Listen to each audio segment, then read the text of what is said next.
warahmatullahi wabarakatuh.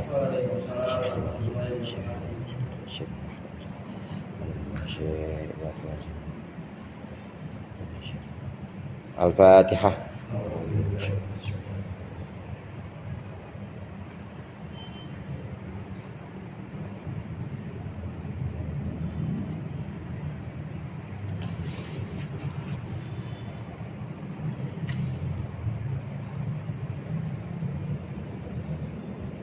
Bismillahirrahmanirrahim. Qala al-musannif rahimahullah wa nafa'ana bihi wa bi ulumihi wa bi barakatihi fid dharain amin.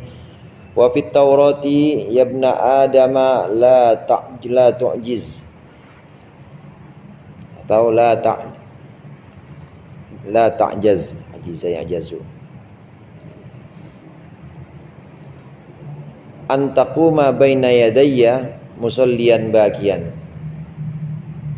La ta'juz an taquma baina yadayya musalliyan bakiyan fa ana Allahu alladhi ikhtarabtu min qalbika wa bil ghaibi ra'aitu nuri. Dan disebutkan dalam kitab Taurat, sebuah makalah atau sebuah firman Allah dalam kitab Taurat disebutkan, wahai anak Adam, wahai manusia, la ta'juz an taquma baina yadayya musalliyan bakiyan, jangan lemah, jangan lelahlah engkau berdiri di hadapanku dalam keadaan salat seraya menangis. Fa anallahu alladzi ikhtarabtu min qalbika, maka aku adalah Allah yang dekat. Aku adalah Allah yang dekat dari hatimu. Wabil ghaibi ra'aitu nuri. Wabil ghaibi, dan dengan cara gaib, dengan gaib, ra'aitu nuri, aku melihat cahayaku. Aku ra'aitu nuri, aku melihat cahayaku. Ini sebuah firman Allah yang ada dalam Taurat. Taurat itu kitab yang diturunkan kepada Nabi Musa. Isinya itu ibrah atau pelajaran-pelajaran. Isinya itu nasihat-nasihat. Ada Taurat, ada juga suhuf Nabi Ibrahim misalnya. Suhuf Nabi Ibrahim. Suhuf Nabi Ibrahim ini isinya amsal atau semacam peribahasa dan juga contoh-contoh yang isinya nasihat. Ada Taurat, ada suhuf Nabi Ibrahim, suhuf Nabi Musa sebelum menerima Taurat. Itu kitab-kitab yang Allah turunkan sebelum Al-Quran. Ada juga namanya Zabur. Zabur ini isinya puji-pujian. Nah, dalam Taurat ini disebutkan sebuah pesan dari Allah pada umat Nabi Musa pada waktu itu. Karena yang menerima Taurat Nabi Musa, umat Nabi Musa. Dan juga ini bisa juga buat kita, karena apa yang ada dalam kitab-kitab terdahulu itu pesan-pesannya dalam Al-Quran pun juga ada, tidak bertentangan artinya. Walaupun secara syariat itu beda, tapi biasanya prinsip-prinsip seperti tauhid, kemudian prinsip tentang akhirat, prinsip tentang dunia ini yang memang sifatnya dunia, yang memang sifatnya sementara, itu sama, yang seperti itu sama. Disebutkan dalam Taurat bahwasannya Allah berfirman, wahai manusia, jangan lelah sholat sambil menangis di hadapanku, maka sesungguhnya aku adalah Allah yang suci, aku adalah Allah yang dekat darimu, dan dengan gaib aku melihat cahayamu. Ini sholat. Orang-orang terdahulu sholat juga, umat Nabi Musa juga sholat, umat Nabi Isa, umat Nabi Ibrahim itu sholat juga. Nah, sholat, jangan lelah sholat dalam keadaan menangis, jangan lelah sholat dalam keadaan di hadapan Allah itu meratap seperti itu. Karena sungguhnya kata Allah, aku adalah yang dekat, aku adalah Allah yang dekat, dan dengan gaib aku melihat cahayaku. Allah bilang aku melihat cahayaku. Yang pertama di sini, aku dekat dari hatimu. Falaula in kuntum ghairu madinin tarjiunha in kuntum shadiqin. Falaula in kuntum ghairu madinin. Apa tuh di surat Al-Waqiah itu disebutkan? Wa nahnu aqrabu ilaikum walakin la tubsirun. Itu kalau udah sakaratul maut, kalau udah menjelang mati, itu kita akan lihat bahwa Allah itu sangat dekat, dan benar-benar di situ. Wa nahnu aqrabu ilaihi minkum walakin la tubsirun. Kata Allah, dan kami lebih dekat kami lebih dekat dibanding kalian sendiri, tapi kalian tidak bisa melihat. Kalian tidak bisa melihat. Nah, yang bisa melihat Allah itu adalah orang-orang yang memang sudah sinar hatinya itu sudah bersih. Hatinya sudah bersih dengan cara sholat juga. Sholat yang sifatnya itu awalnya dipaksain, ini lama-lama bisa membersihkan hati. Terus makin terang hati, maka makin bisa menerima cahaya Allah. Kemudian di sini disebutkan tadi wabil ghaibi ra'aitu nuri. Allah itu melihat waktu kita sholat, waktu kita baca bacaan kita dalam sholat, itu Allah melihat cahayaku di sana. Allah melihat cahayaku dalam hatimu, itu aku lihat, kata Allah. Aku lihat, walaupun kalian tidak melihat aku, tapi aku mantau terus cahaya yang ada dalam hatimu. Ada nggak dalam sholat kita cahaya Allah? Karena Allah mantau terus. Allah bil ghaib di sini maksudnya mantau terus. Bil ghaib di sini Allah meskipun nggak kelihatan, tapi terus mantau. Ini bocah sholat tapi ada cahayaku apa enggak? Dan dalam keseluruhan ibadah kita, dalam sholat, zikir misalnya, zikir pun demikian. Ada enggak dalam hatinya cahayaku? Atau jangan-jangan dalam zikir dan dalam sholat kita sama sekali enggak ada cahaya Allah. Adanya ya hajat kita sendiri. Kita sholat pengen apa? Pengen supaya rezekinya lancar. Kita zikir pengen apa? Pengen supaya keinginan-keinginan kita terwujud. Nah, kalau yang seperti itu berarti cahaya Allahnya ya tahu sendirilah, pokoknya dipantau sama Allah. Fanallahu ladzi tarabtu min qalbika wabil ghaibi ra'aitu nuri, wabil ghaibi ra'aitu nuri. Dengan gaib aku melihat cahayaku. Setiap saat itu Allah selalu mantau. Ini ada nggak nih bocah nih dalam hatinya ada cahayaku apa enggak? Oleh karenanya di tradisi-tradisi Thariqah itu memang diajarkan untuk zikir yang namanya zikir sir. Zikir sir itu Allah, Allah, Allah terus. Allah, Allah, Allah. Kalau di sebagian Thariqah ada yang ngajarin di sebelah sini. Hati itu kan sebelah kiri. Jadi 2 jari di bawah tete kiri, ya kira-kira di situ. Letakkan di situ zikir Allah, Allah, Allah, Allah terus. Ada yang zikir sirnya itu zikir sirnya dikasih takaran tertentu 5.000 misalnya. Ada juga yang nggak pakai takaran, pokoknya selain zikir yang udah diwajibkan, sering-sering Allah, Allah, Allah hatinya. Diiringin dengan desahan nafas atau tarik keluar masuknya nafas, atau diiringin dengan detakan jantung. Pokoknya Allah, Allah, Allah. Itu bagian dari cara kita merawat kalau kita itu dalam hati setiap mukmin itu punya potensi untuk memancarkan cahaya Allah. Kalau kita nggak latih, maka begitu dipantau sama Allah nggak ada nih bocah, nggak ada cahaya hatinya kayaknya kelihatannya ini semua noda semua. Ya gimana nggak noda semua, orang nggak pernah sholat. Nah, dengan cara sholat dibersihkan dulu pertama dari dosa-dosa, masih terus dilanjutin sholatnya, lama kelamaan mulai muncul cahaya Allah di situ.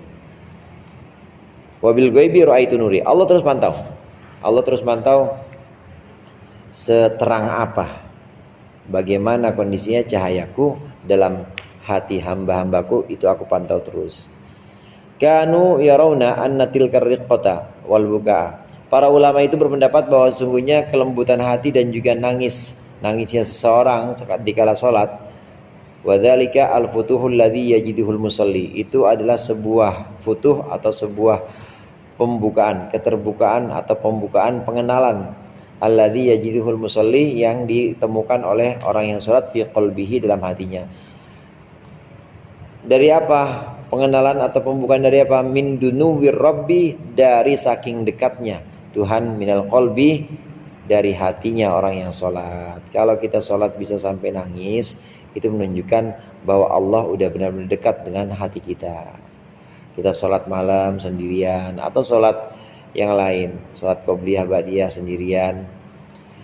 Qobliyah ba'diyah kita sendirian, kemudian merasakan di situ kok pengen nangis rasanya, kok pengen ada sebuah sentuhan dalam hati ini yang berupa kerinduan, kita nangis di situ. Itu menunjukkan betapa Allah dekat, saking dekatnya. Menurut para ulama demikian.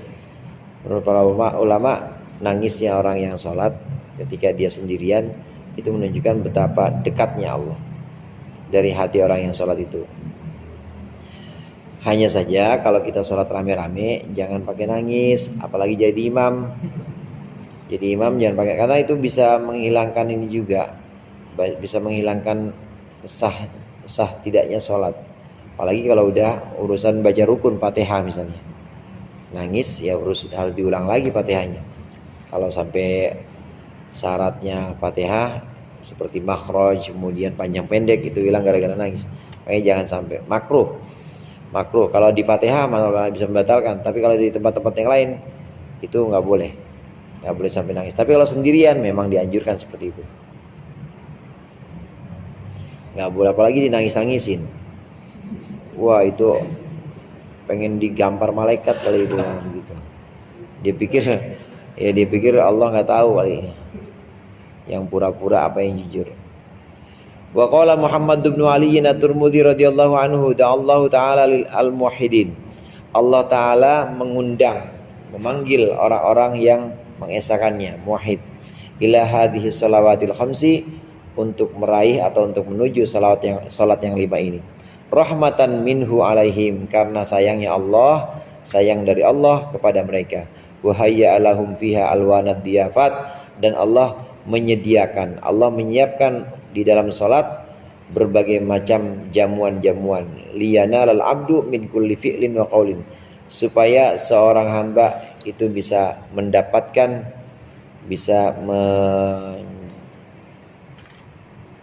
memperoleh dari setiap perbuatan atau gerakan dan juga setiap perkataan dalam salat, syai'an, mendapatkan sesuatu, min atayahu, dari pemberian Allah.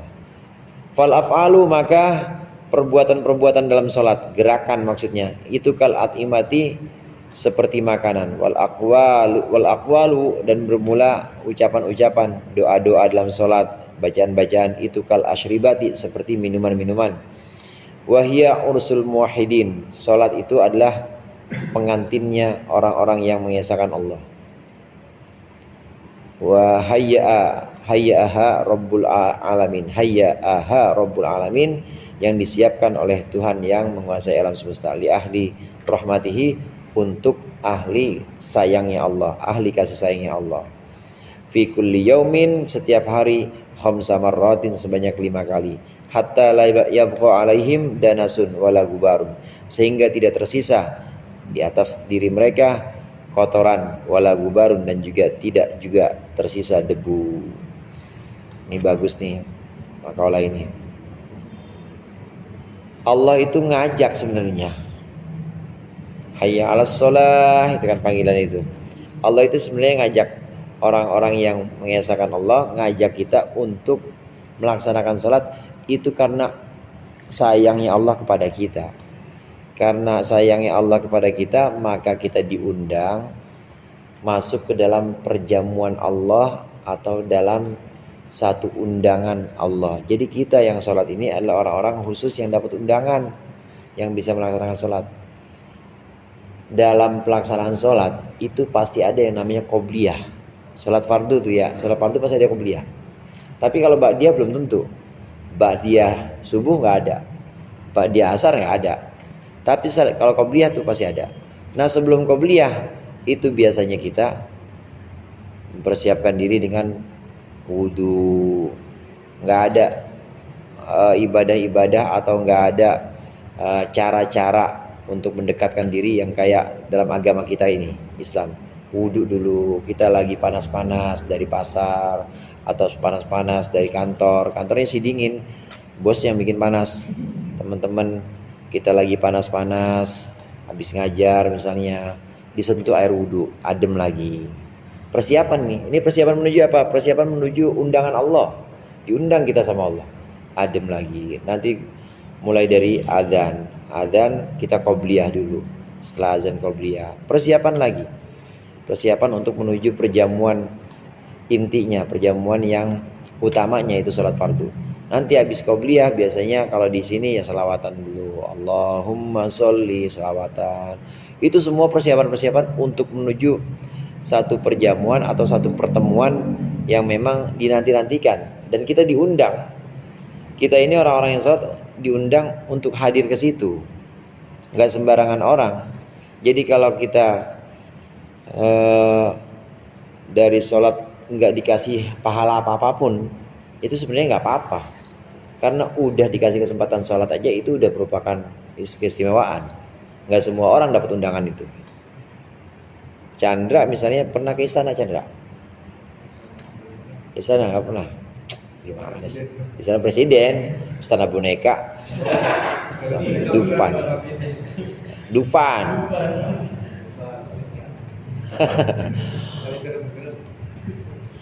Seorang yang dapat undangan raja atau undangan presiden itu udah bisa masuk ke istana, kira-kira terus pulang nggak bawa apa-apa, itu udah merupakan kebanggaan apa enggak? Kebanggaan, nggak bawa apa-apa, padahal nggak usah minta pahala dah. Kita udah ditakdirkan jadi orang yang sholat aja, itu udah sebuah keistimewaan. Subuh kita sholat, zuhur kita sholat, asar kita sholat, itu udah undangan-undangan VIP, itu udah orang-orang terpilih yang bisa masuk ke dalam perjamuan Allah ini. Undangan-undangan tertentu, orang-orang tertentu yang memang Allah istimewakan, ini Allah sayang kepada dia, makanya Allah gerakan hatinya buat wudhu, Allah gerakan hatinya buat qobliyah, atau Allah gerakan hatinya untuk langsung melaksanakan sholat. Dan benar-benar persiapannya, sholat itu nggak pakai wudhu haram. Orang pengen perjamuan nggak pakai wudhu. Sholat juga nggak pakai pakaian yang menutup aurat, haram juga. Orang pengen datang ke sebuah pesta atau sebuah perjamuannya Allah. Di sini sebutannya ursul muwahhidin. Urus itu inian jamuan pengantin, prasmanan atau resepsi. Pengen resepsi tapi kita pakai singlet ama pakai sempak doang misalnya, kan nggak pantas. Udah gitu nggak, ya boro-boro mandi, ya raup-raup juga enggak, cuci muka aja ya enggak sama sekali, kan nggak pantas. Maka persiapan sebelum sholat tuh benar-benar ada wudhu, ada qobliyah, ada selawat. Indonesia udah lengkap banget pakai selawat, pakai segala macam. Ya puji-pujian, ilahi lastulil, apa aja tuh. Ada yang pakai bahasa Sunda juga. Gusti Abdi, sanes, alis warga. Apa aja itu persiapan untuk menuju perjamuan itu, resepsi itu, undangan dari Allah. Ursul muwahhidin di sini. Masuk ke dalam perjamuan kita, Allahu Akbar. Dan yang diberikan oleh Allah dalam sholat, mulai dari kita takbir ihram, Allahu Akbar, ucapan tuh ya, kemudian ada gerakan, ada bentuk seperti berdiri, ruku, itu semua adalah hidangan-hidangan. Berdirinya kita, rukunya kita, kemudian sujudnya kita, duduknya kita, baik duduk iftirash maupun di tawarruk, itu sebenarnya adalah makanan-makanan yang Allah sajikan buat kita. Tapi bukan makanan materi. Kan yang makan kayak begituan, yang makan materi kan badan. Tapi yang makan itu apa? Jiwa kita, saudara. Jiwa kita. Coba deh jiwa orang yang nggak pernah sholat. Orang yang nggak pernah sholat, itu jiwanya, ruhnya, itu pasti nggak pernah kebayang bagaimana cara untuk menundukkan, bagaimana cara untuk merendah di hadapan Tuhan. Nggak bisa. Tapi dengan cara kita sujud, badan kita sujud, ya. Posisi badan sujud ini adalah makanan buat ruh kita, supaya ruh kita itu merasa rendah, supaya jiwa kita itu merasa di hadapan Allah benar-benar tidak ada apa-apanya. Kalau nggak dipakai simbol-simbol badan, duduk, sujud, berdiri, itu nggak bakal bisa jiwa kita terbentuk sikap rendah, atau sikap meratap di hadapan Allah, atau sikap rendah di hadapan Allah, nggak bakal terbentuk. Maka berdirinya kita ketika sholat itu seperti berdiri di hadapan seorang raja. Tapi bukan makanan atau bukan konsumsi badan. Tapi kalau konsumsi badan kan ya makanan padang atau jus. Tapi konsumsinya ini konsumsi untuk jiwa. Saat kita berdiri, maka hayati bahwa berdirinya kita ini adalah berdiri di hadapan raja. Kayak orang disetrap gimana sih? Berani nggak orang disetrap itu tengok-tengok? Kayak orang disetrap, bocah disetrap, kan nggak bakal berani dia tengok-tengok, ketawa-tawa sama temennya, ngobrol kan nggak berani, diem aja, baca yang diwajibkan baca. Dengan cara seperti itu maka ruh atau jiwa kita ini makan atau mengkonsumsi. Konsumsi yang dimaksud di sini adalah konsumsi spiritual. Jiwa kita rohani, konsumsi rohani atau spiritual, jiwa kita sudah mulai bisa menikmati bagaimana berdiri di hadapan raja. Jiwa kita bisa menikmati bagaimana menunduk di hadapan Khalik. Jiwa kita bisa menikmati betapa nikmatnya merendah di hadapan raja yang maha raja. Itu makanan semua gerakan-gerakan itu dalam salat. Bacaan-bacaan itu minuman juga. Bacaan-bacaan itu minuman dalam hidangan perjamuan atau resepsi yang Allah undang tadi. Kita baca Bismillahirrahmanirrahim, Alhamdulillahirabbil alamin. Itu jiwa yang haus nggak bakal ada untuk orang-orang yang sholat. Nggak mungkin ada jiwa yang haus. Kenapa? Minum dia dari situ, dari sholatnya. Dia minum dari bacaan-bacaan itu. Allahu Akbar. Waktu kita mengucapkan Allahu Akbar, lisan Allahu Akbar, maka hati atau jiwa kita harus menghayati bahwa kita kecil, Allah besar, sambil melempar semua selain Allah. Karena semua selain Allah kecil, maka kita lempar. Nah, di situ jiwa makin hilang dahaganya. Yang tadinya ngapain sih gua di sini di dunia ya? Muncul pertanyaan-pertanyaan itu. Untuk orang-orang dewasa yang sudah sampai pada tingkat tertentu, pasti muncul pertanyaan-pertanyaan filosofi seperti itu. Gue buat apa ya di dunia begini? Orang-orang yang gak disediakan sarana buat sholat bingung. Ngapain gue di sini ya? Makan, minum, kawin, sama juga. Lagu punya kucing makan, minum, kawin juga ya. Muncul pertanyaan-pertanyaan itu, maka disediakan sholat sebagai bentuk saking sayangnya Allah pada undangan-undangan tertentu atau orang-orang istimewa ini untuk datang menghadiri resepsi perjamuan untuk orang-orang yang mengesahkan Allah ini. Bacaan-bacaan dalam sholat itu minuman, maka jiwa kita nggak akan yang namanya dahaga atau haus. Nggak bakal muncul jiwa-jiwa yang kemudian stres, frustasi, apalagi sampai bunuh diri. Itu nggak mungkin. Untuk orang-orang yang sholat, begitu dia Allahu Akbar aja, ucapan Allahu Akbar doang nih, Allahu Akbar, udah hilang hausnya. Sebelum sholat, galau ya. Sebelum sholat tuh galau banget rasanya. Tapi begitu Allahu Akbar, hilang. Kenapa hilang? Kalau dihayati, itu pasti hilang. Karena Allah besar dan selain Allah kecil. Termasuk masalah-masalah kita itu kecil, buang. Ini simbol seperti ini kan Allahu Akbar. Ini kan simbol membuang sebenarnya. Simbol kita lemparin semua ke belakang. Kita lemparin di hadapan kita cuma aja ada Allah. Kita lemparin semua masalah-masalah kita lemparin semua problem-problem, lemparin semua kesulitan-kesulitan. Tidak ada, semua itu kecil semuanya. Harusnya di hati kita hanya ada Allah. Allah yang maha besar. Allah Akbar, buang semua selain Allah. Allah ada dalam hati kita dan cuma Allah yang maha besar. Mulai dari takbiratul ihram aja udah hilang haus atau dahaga jiwa kita itu, karena udah terselesaikan masalah kita. Ucapan-ucapan itu adalah minuman dari Allah. Gerakan-gerakan itu adalah makanan dari Allah. Tapi bukan makan dan minum untuk jasmani, makan dan minum untuk rohani kita. Pernah dengar siraman rohani ya? Iya, ini sholat lebih-lebih dari siraman rohani. Kalau siram kan becek kemana-mana. Iya, repot. Tapi kalau ini udah perjamuan mau apa aja, ya lapar atau nggak lapar, hanya sekedar mencicipi aja udah enak, dihormati juga di sana. Beda sama siraman. Kalau siraman kan ya water cannon lagi demo, disiram aja. Kadang kena, kadang enggak. Nah, kalau sholat kita hayati bacaannya, itu minuman. Kita hayati gerakan kita sebagai simbol penghambaan, simbol kerendahan. Itu adalah makanan buat jiwa kita. Makanan rohani namanya, bukan makanan jasmani.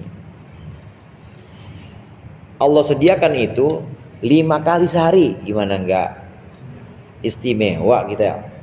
dipanggil sama Allah, hayya 'alas shalah, hayya 'alas shalah. Dari awal sih udah begitu kan, Allahu akbar, Allahu akbar.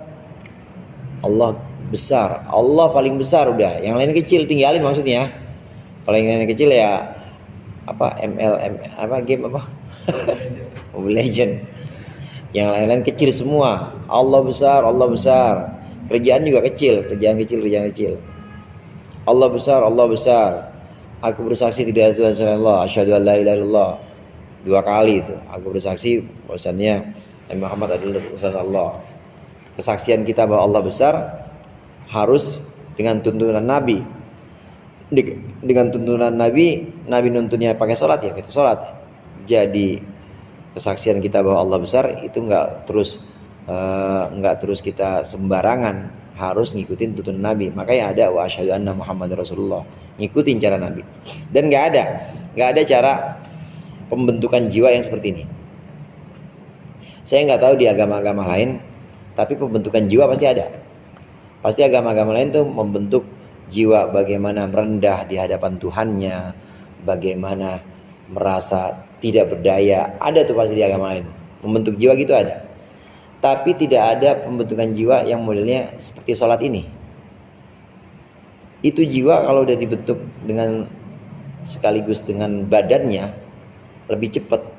Caranya lebih cespleng dibanding hanya sekedar merenung kemudian mencoba untuk merendah, mencoba untuk menghayati bahwa aku hamba dan dia Tuhan. Hanya sekedar renungan itu kurang cespleng. Nah kalau sholat itu udah pasti dengan bentuk gerakan-gerakan itu terbentuk jiwa kita, bacaan-bacaan terbentuk jiwa kita. Di luar itu semua saudara, di luar sholat maksudnya, semua yang diajarkan oleh agama Islam, yang diajarkan oleh Rasulullah itu pembentukan jiwa sebenarnya. Kita baca-bacaan Allahumma inni a'udzubika minal khubuthi wal khaba'ith. Sebelum masuk kamar mandi. Itu semua masuk masjid, keluar masjid, masuk kamar mandi, kemudian doa makan. Itu semua bacaan-bacaan itu membentuk jiwa. Membentuk jiwa kita. Karena prinsip insaniyah atau prinsip kemanusiaan kita itu adalah jiwa itu, bukan badan tapi jiwa. Bacaan-bacaan yang diajarkan oleh Rasulullah, doa-doa itu adalah bagian dari pembentukan jiwa. Yang paling cepat membentuk jiwa sholat, karena ada bacaan, ada gerakan. Gerakan itu membentuk jiwa dan menghilangkan laparnya jiwa, karena bacaan itu adalah makanan. Bacaan itu adalah minuman. Gerakan itu membentuk jiwa karena makanan. Gerakan itu adalah makanannya. Wa qala Abu Thalib Al-Makki radhiyallahu taala anhu, wallahu a'lam bishawab. Mudah-mudahan bermanfaat. Assalamualaikum warahmatullahi wabarakatuh.